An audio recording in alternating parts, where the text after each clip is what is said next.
lah. Aku ingin nyobain jam tangan baruku. Ya dong, ini fungsinya apa aja sih? Nah, jadi ini fungsinya itu buat ngitung jarak kamu lari. Nah, terus ini nanti juga fungsinya itu buat ngitung pace kamu lari juga. Itu. Berarti ini katanya barang yang pintar itu ya? Apa sih namanya? Iya, jadi ini tuh namanya itu smartwatch. Nah, smartwatch itu juga salah satu contoh penerapan IoT. Hah? Apa itu IoT? Mau tahu IoT itu apa? Yuk, kita bahas.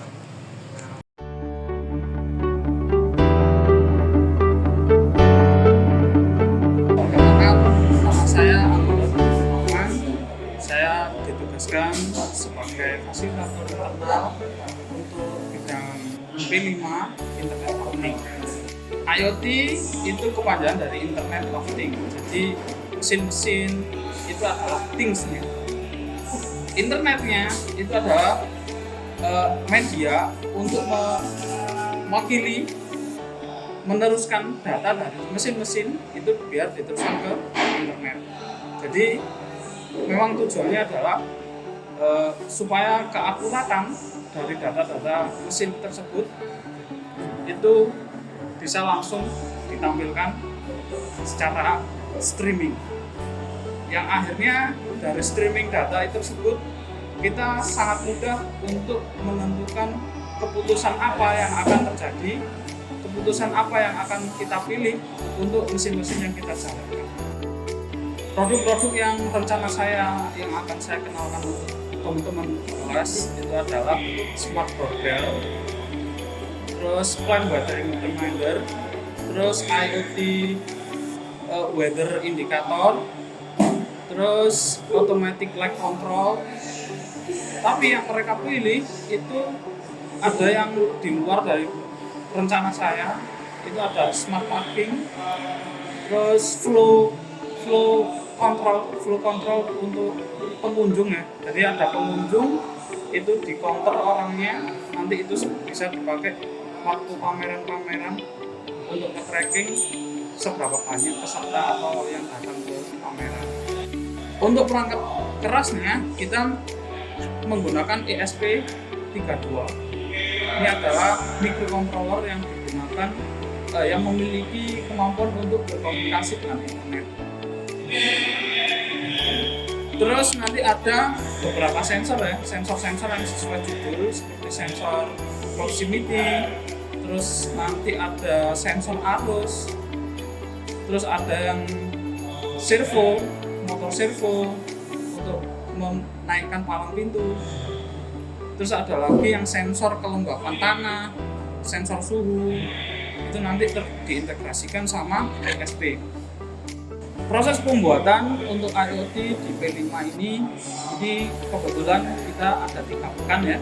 3 pekan, 1 pekannya ini saya gunakan untuk mengenalkan semua teori-teori dan pengetahuan yang dibutuhkan untuk pembuatan IoT itu dalam satu pekan. Lalu pekan kedua ini akan saya lakukan menggunakan metode Agile Scrum, yaitu ada beberapa iterasi atau yang dinamakan di sini adalah sprint ya. Sprint ini satuannya 1 pekan, jadi kita ada 2 pekan untuk pengerjaan, jadi ada 2 sprint. Setiap 1 kali sprint itu kita akan ada yang namanya ritual daily stand up. Daily stand up itu bertujuan untuk meyakinkan teman-teman hari ini ya itu mengerjakan apa yang sudah dikerjakan kemarin dan targetnya untuk hari ini itu ngapain. Itu ada formnya juga, dan Agile Scrum ini kita terapkan di P5 kali ini. Untuk keamanan dan privasi sebenarnya masih belum kita sampai situ. Kenapa? Soalnya kita dari teori IoT itu sendiri masih sangat banyak. Jadi untuk menerapkan atau mengintegrasikan sebuah things itu terkoneksi ke internet itu workload-nya sudah lebih dari 1 pekan. Jadi kalau kita hitung sampai lamanya waktu kita P5 itu untuk mengevaluasi privasi itu masih kurang. Jadi kita masih, kalau ada yang penting dari privasi ini, kita masih menyampingkan.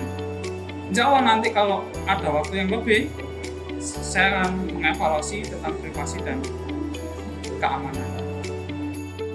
Sistem itu sebenarnya microcontroller itu memiliki kemampuan untuk berinteraksi di internet. Jadi memang microcontroller itu sudah umum ya, itu teknologi lama, dan teknologi ada istilah Internet of Things itu karena sekarang microcontroller itu bisa terkoneksi ke internet dan itu dimanfaatkan untuk mendapatkan data-data secara real-time dan cepat. Cara kerjanya ini nanti harus diprogram ya, diprogram agar dia bisa berkomunikasi dengan internet.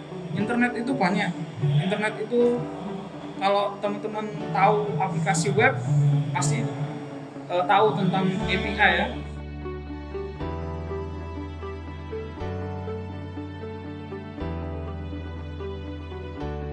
API itu nanti dia berbentuk link ya, berbentuk link, dan link itu nanti diakses oleh internet atau ISP ini, yang akhirnya dari API itu bisa diantar ke server.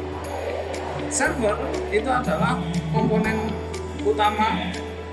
Komponen utama yang satu lagi adalah front end-nya. Front end-nya yang biasanya kita sebut kalau dia itu dashboard. Dashboard ini tujuannya adalah untuk menampilkan data-data yang sudah dikirim oleh things-nya, mesinnya, itu langsung ditampilkan ke dashboard. Seperti itu. Nah, jadi udah paham kan ID itu apa? Udah dong, jadi IoT itu semacam alat yang pemrogramannya menghubungkan satu perangkat dengan perangkat lainnya sehingga memudahkan kehidupan sehari kita. Nah, bener banget. Jadi sekian penjelasan dari kami. Terima kasih dan Sampai jumpa. Dadah.